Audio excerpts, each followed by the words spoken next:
Washington Week is an island of civil discourse in a chaotic media environment.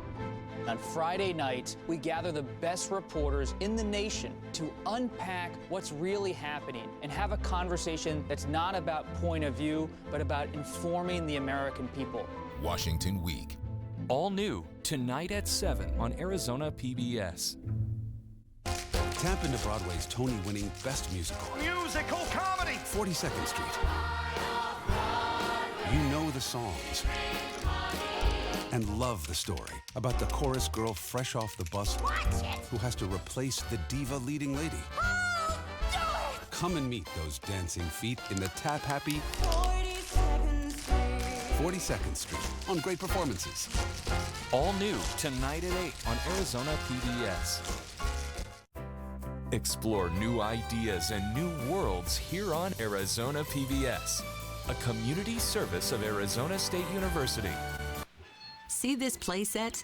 There used to be a pickup truck sitting there, a truck I didn't use and didn't want. So I donated it to public television, and they took care of everything. In addition to supporting my favorite programs, I earned a tax deduction. Turn something you don't need into something you really want. Contact the Vehicle Donation Program. Coming up next on Arizona PBS, Life and World.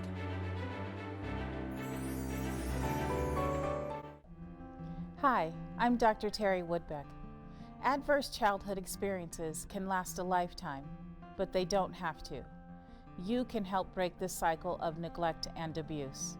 Visit azpbs.org/strongkids. Coming soon to Arizona PBS. I grew up in the South Bronx in the 1970s, during the time of the fires. Landlords were burning our buildings for profit, and they didn't have to rebuild our homes.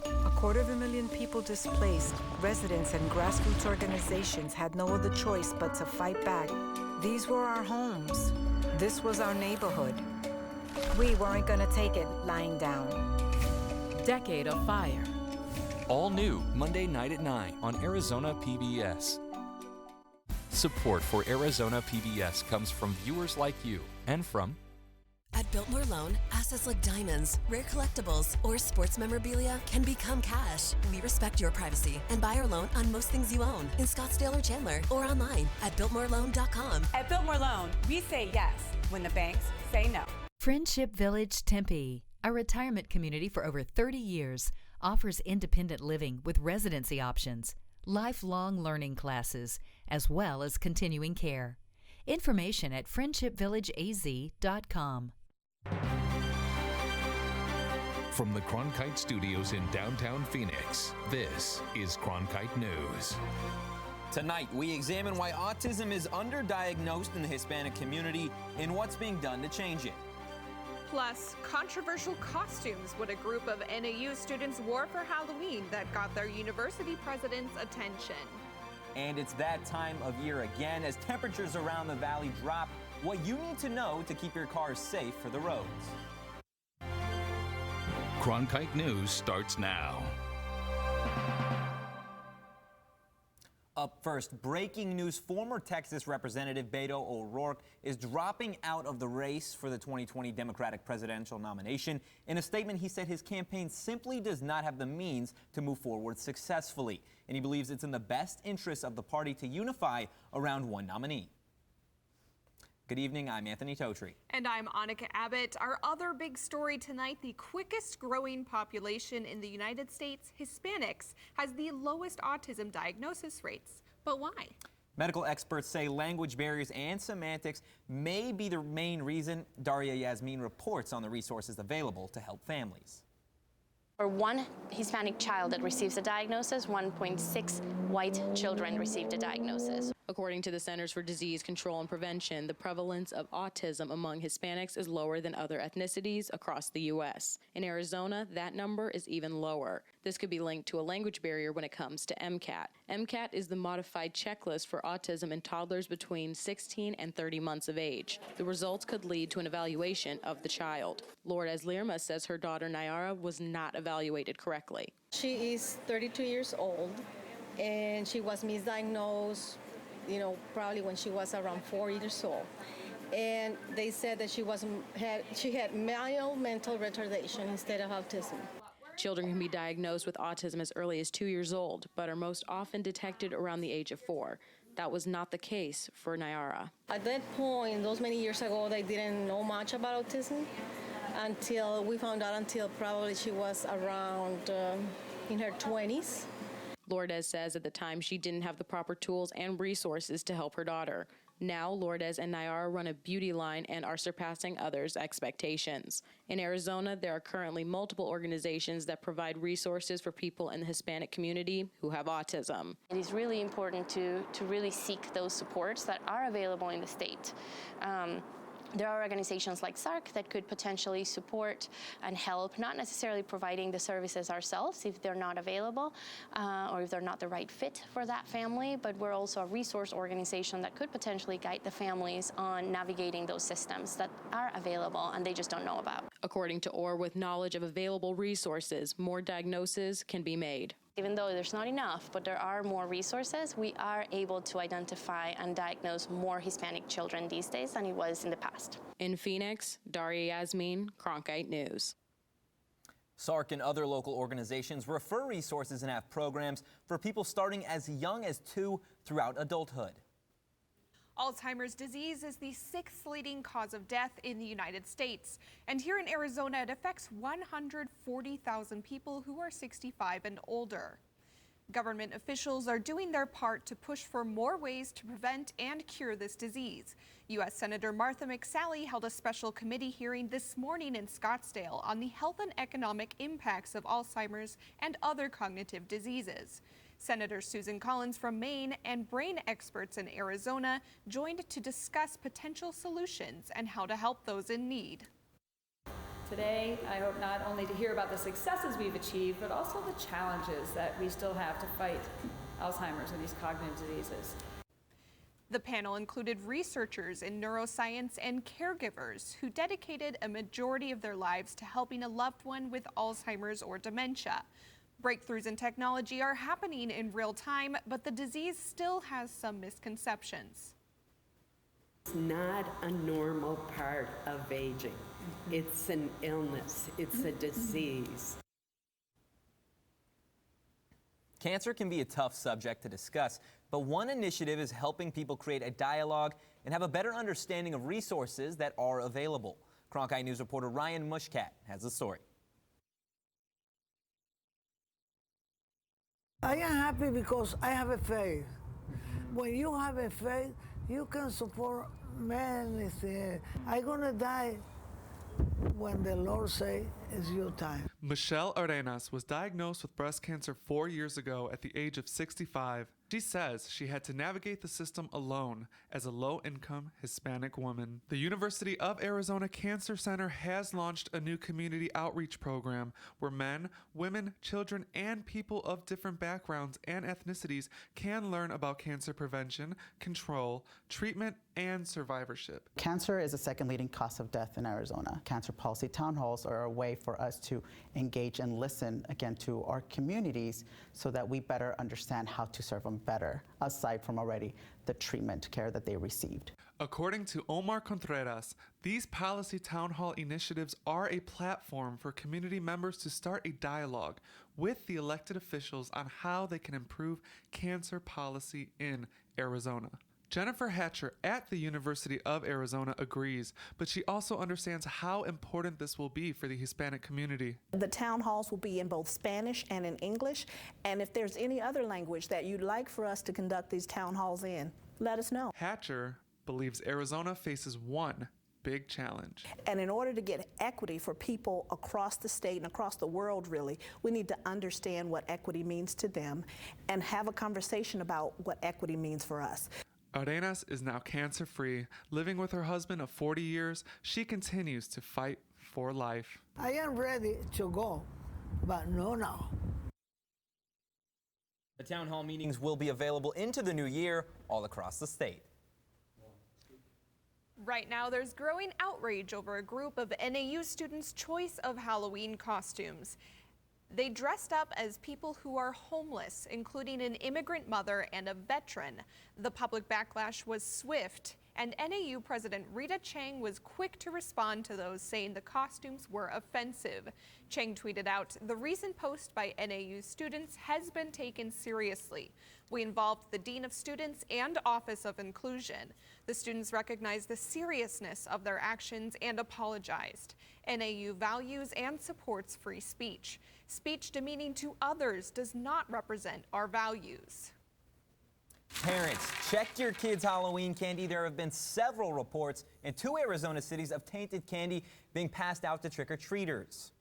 Maricopa County Sheriff's Office officials say they received 2 reports of contaminated homemade candy from the Litchfield Park area. And Yuma police say a 3-year-old child reportedly became lethargic after eating an unwrapped candy resembling a type of candy known to contain THC, which is the compound found in marijuana. Police say to keep a lookout for any unwrapped or red gummy items that resemble a fish.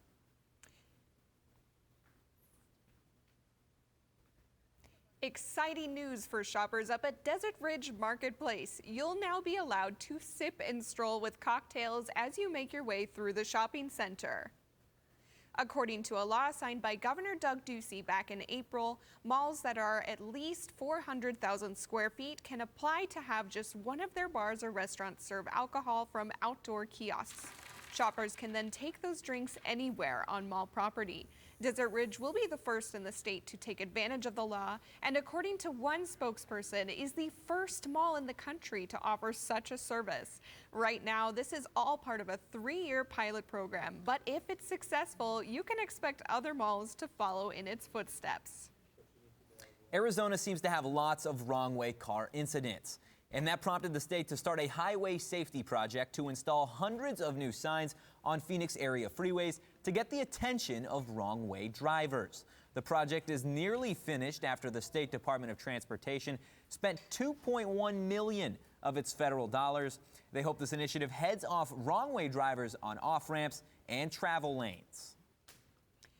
Something you may have recently seen change with your car, it's tire pressure. So we figured we'd break down why Arizonans in particular are filling up on air more as winter weather rolls in.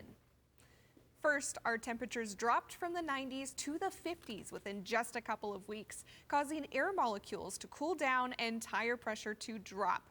Turns out every 10-degree drop reduces PSI by 1. So if you start to feel your tires are weaker than usual, it may be time to get that checked. Here are a few more tips. Look inside your driver's door to find the recommended PSI value and have a tire pressure gauge handy for manual checks. Speaking of that weather dropping, we had some record lows in the morning lately. And Ricky, I just have to know, is it time for me to break out my winter wardrobe yet, or can I keep that in the bottom of my closet? Well, I broke up my winter wardrobe last night because it was freezing. That's what I think. So I think probably you should have already been doing that. But I won't feel too guilty then for bringing out my wool socks. Yeah. Okay, yes. Okay, but what's nice in this upcoming week, we're finally going to get to some warmer temperatures. Like we talked about, we went from hot temperatures to cold temperatures out of the blue, but now we're finally going to get some nice temperatures. And even looking right now, 79 degrees at 5 p.m., that is some temperatures that I'm talking about. And as we go on throughout the night, 65 degrees at 9 p.m. and 63 at 10. So it's definitely still going to be a little chilly, so a light jacket might do the trick. But if we look at your temperatures across the state for tomorrow, this is pretty incredible because from Mesa to Surprise, it is mid to high 80s all across the valley. So I'm going to wear a t-shirt. I'm probably going to go for a jog and definitely eat on the patio at my favorite restaurant because it's going to be nice outside. So enjoy it. Now, if you're looking for some other fun events to do this weekend with the nice temperatures, take a look at what I got for you. First Friday is tonight out in Roosevelt Row. Amazing food, amazing music to go and listen to. So that's just a great way to celebrate the nice temperatures. And of course, tomorrow we have Arizona Fall Fest. It's thrown by Local First Arizona, so a huge emphasis on local restaurants and communities here in the valley. So go and check that out. And finally, if you love cornhole, who doesn't? You can get a team together and join a tournament. It's going to be a culinary dropout tomorrow, so go and check that out. You might even get a couple cool prizes. Now let's look at your temperatures for this weekend. Going into your 7-day forecast, this is pretty nice. Mid-80s for Saturday, Sunday, and Monday, but that's going to continue as we go on throughout the rest of the week. 86 degrees is the high Tuesday through Friday, so enjoy these temperatures while we can before it gets too cold. In the Weather Center, Ricky Cornish, Cronkite News. Now that we've reached November, Halloween diehards have to wait another 364 days before they can put on costumes and feast on candy again. But neighbors of one Tucson couple will have enough memories to make the wait a little bit easier. Inside John Taylor's dining room, you'll find a massive but miniature Halloween village. The display shows their dedication to Halloween and takes up much of their home for several weeks out of the year. Taylor says it all started over 20 years ago. That's when he and his wife got hooked on Lamac's Spooky Town collectibles. They were on a bookshelf in our house, and then it went to another bookshelf, and it kind of grew some more. Then it went to the dining room table and grew some more, added a table, got way out of control, grew much bigger. And now the Taylors have found themselves with a spooktacular display the whole neighborhood can enjoy. Coming up next, Cronkite News in Review. We take a look back at some of our top stories from earlier this week, including how engineers in Mexico have found a way to turn cactus into plastic, and how a new league policy allowing student athletes to be paid will change the NCAA forever. By the year 2050, there will be more plastic in the ocean than fish.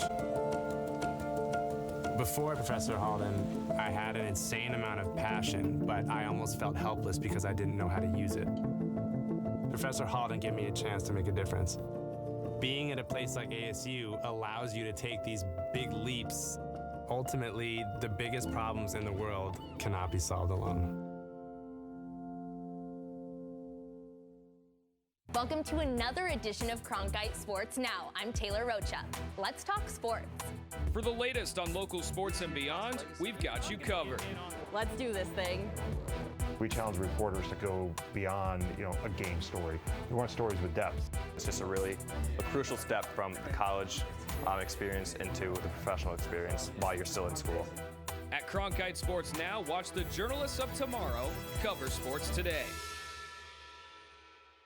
What I really like about whether we're talking Horizon or PBS NewsHour is the fact it's not just one voice. We typically will get several voices talking, different viewpoints. So you're getting a good analysis of what's going on. We need good reporting, and that's what I depend on with PBS.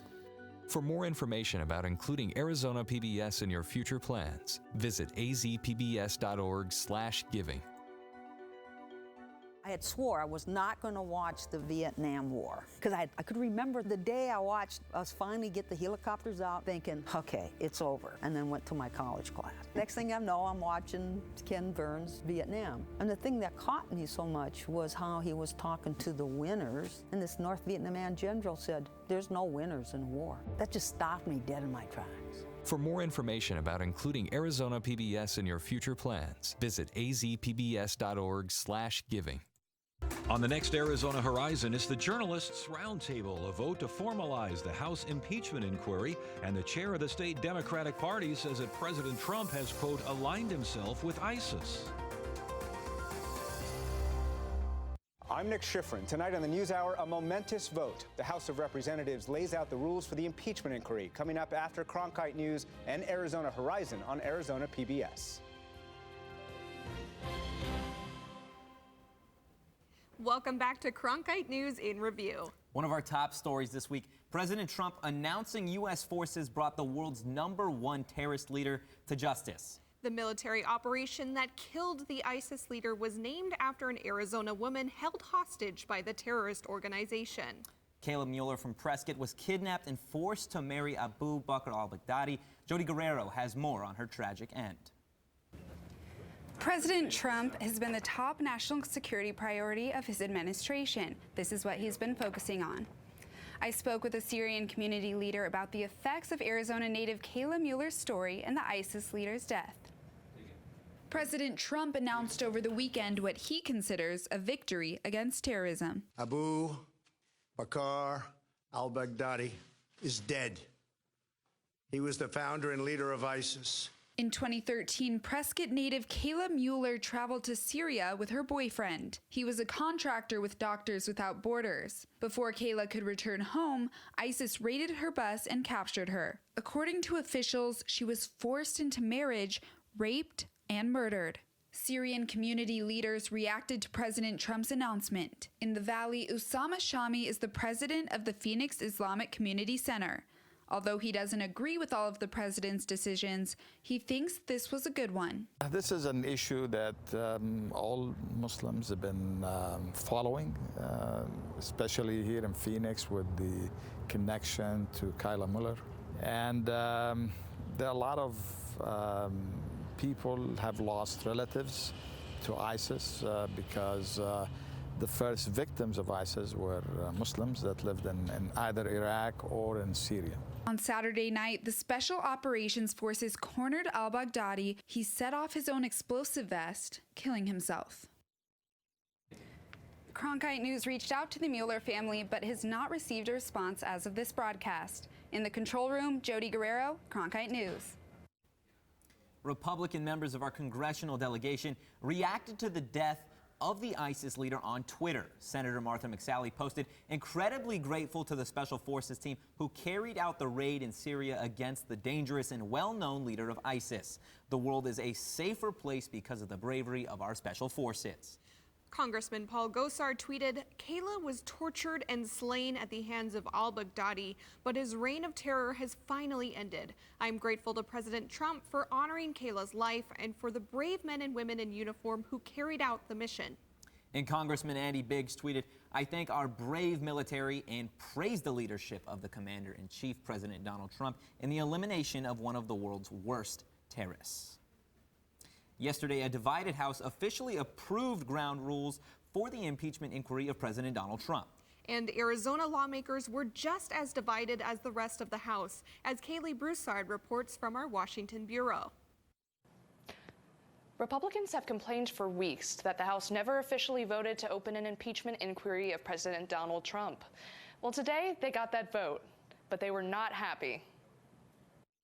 If this is about transparency, then open it up. If you want the American people to see it, open it up. Biggs was responding to the House resolution setting the ground rules for continuing the impeachment inquiry that began a month ago behind closed doors. The resolution passed 232 to 196 on a virtually party-line vote. It's the first step toward an open hearing by the Judiciary Committee. But one member of that committee said the hearing should have been open from day one. The solution right here is a scam. When the Democrats say that it's open and transparent, that is a bunch of hogwash. It is the total opposite. Lesko said the resolution is little more than antics from the left. It authorizes them to continue these closed-door, secret hearings where me, a member of the Judiciary Committee, can't even go in. I can't even get a copy of the testimony. I've asked. I've been rejected. This is just wrong. House Speaker Nancy Pelosi said the vote will allow for transparency and that it's the Republicans who are balking. I don't know why the Republicans are afraid of the truth. Every member should support allowing the American people to hear the facts for themselves. That is really what this vote is about. Today's vote followed 2 hours of heated debate, and it comes more than a month after Pelosi announced an impeachment inquiry into whether Trump sought political favors from the Ukrainian president in exchange for U.S. aid to that country. The White House has repeatedly rebuked the probe, calling the Democrats' efforts an unhinged obsession with an illegitimate impeachment proceeding.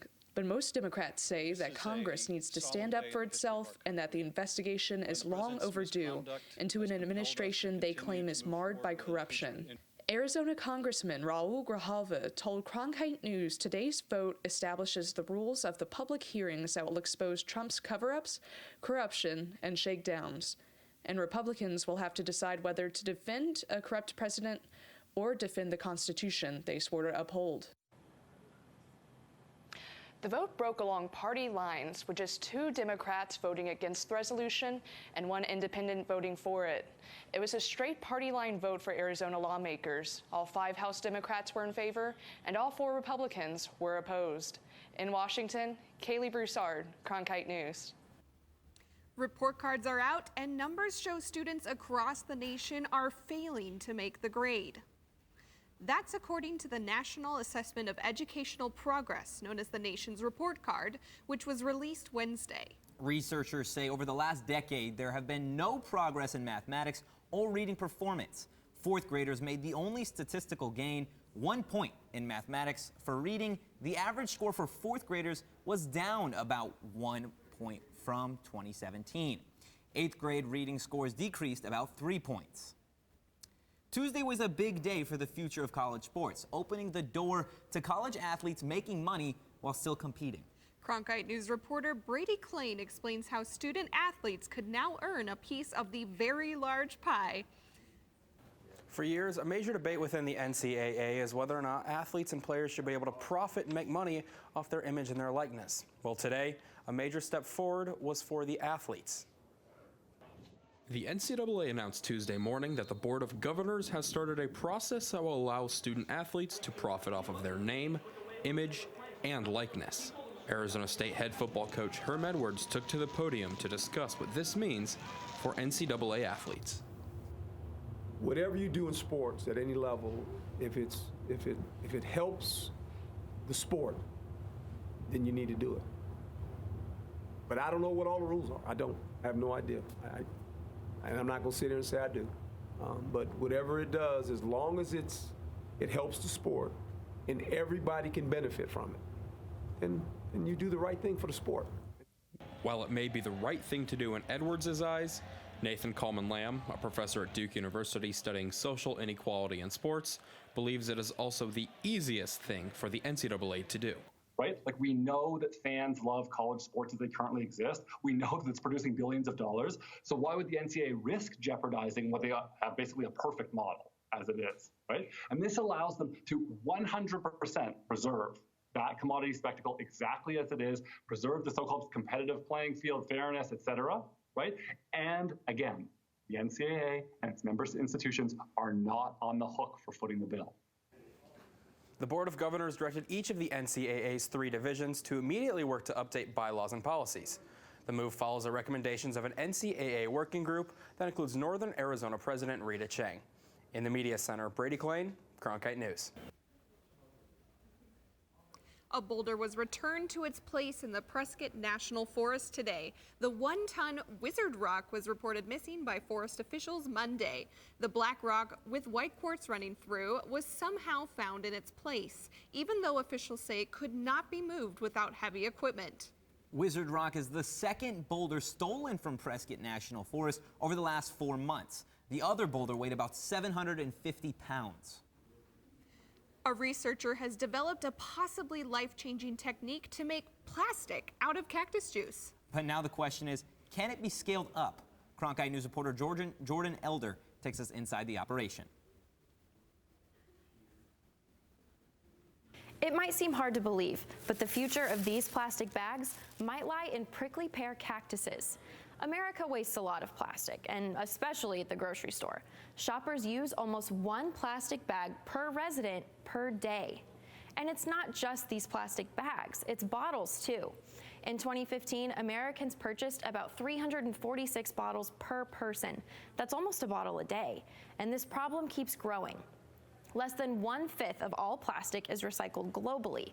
But there might be a new recipe to solve this plastic problem. Engineers in Mexico are beta testing a new chemical formula with cactus juice as the main ingredient. It was created by Sandra Pasco Ortiz, a chemical engineering professor at the University of the Valley of Atemajac in Zapopan. Juice is extracted from the cactus and mixed with additives that make it feel more like the plastic bags we're used to. Then it gets rolled out and dried.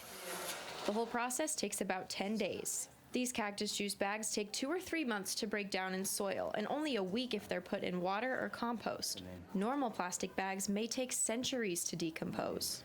Prickly pears are all over Arizona, so these bags could...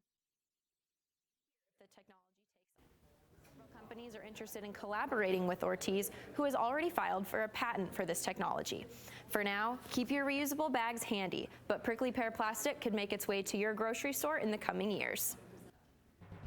That's it for Cronkite News tonight. Thanks for joining us. For top Arizona stories anytime, go to cronkitenews.azpbs.org.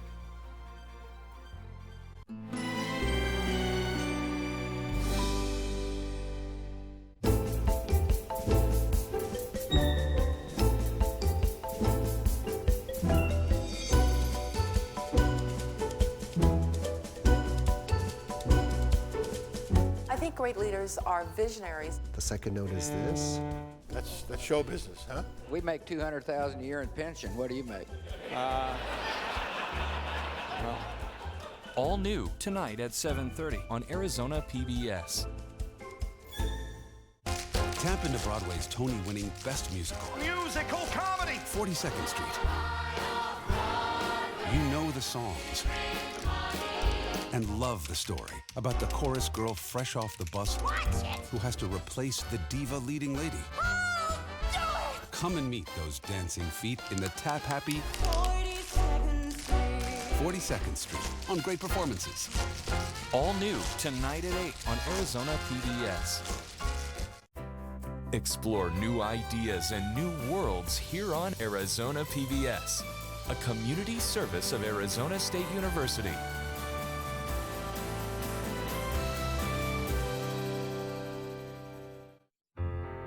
Arizona PBS deeply appreciates every gift we receive, and we are proud to honor our Executive Society. These supporters believe in the mission of public television and are making a real impact in our community. If you would like to join the Executive Society, please call the number below or log on to azpbs.org to join.